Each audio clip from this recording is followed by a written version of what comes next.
Well, here we are again. Melinda Jacobs, International Life Coach. Good morning, good afternoon, good evening, wherever you are around the world. It's nice to see you.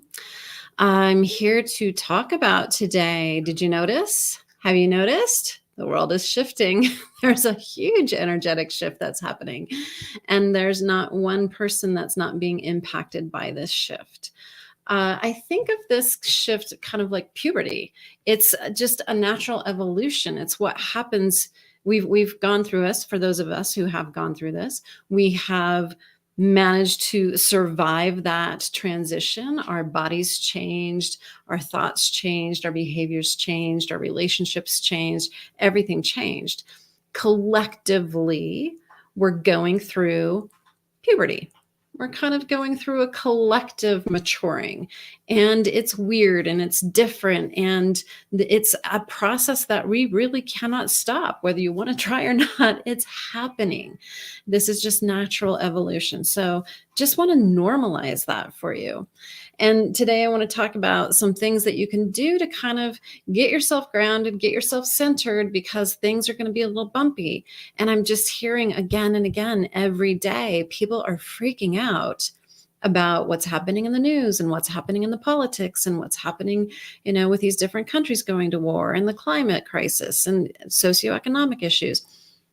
Let's take a breath. Start there. All right. So, number one, I want you to imagine stretching yourself and think of this as strength training, your ability to hold the good and the not so good all in the same time. When I was in Italy in July, I went to St. Michael's Cathedral, and it was just a most exquisite thing. And my experience there is I felt like my soul was on a taffy puller getting pulled apart, just ripped, like literally ripped apart. Tears were coming down. It physically hurt. And what I felt was myself being pulled to hold the polarity of what that building and what religion has held is the horrors of what we have done in the name of, and the beauty and the grace and the exquisite architecture and what we've created in the name of. Like, there's this massive polarity, and I felt myself being ripped apart, stretched like I was on a taffy puller to hold the polarity.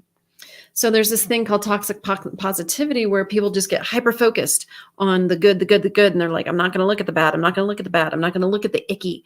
I invite you to start looking at it. It's okay. It is icky. And we can start holding both. But when we stop compartmentalizing it, when we stop saying one's good, one's bad, and trying to force ourselves into just looking at this fragment, that puts a strain on the system. But when we can relax and go, yeah, this happened, and there's this too, it's all kind of in the same space. Right there in the midst of this magnificent building was the horror of what we've done in the name of. Right there in the midst of the horror of what we've done is the beauty of what we've created.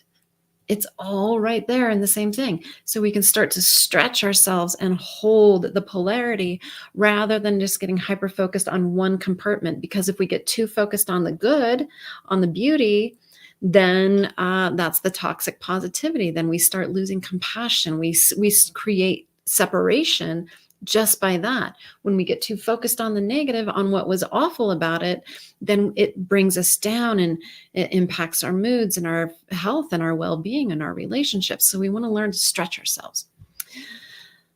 The next one, ask yourself, what is yours to do? Because some people really are called to be advocates. Some people really are called to bring awareness. Some people really are called to hold the high watch, to stay in prayer, to go into meditation. And there's no right or wrong here. What's yours to do?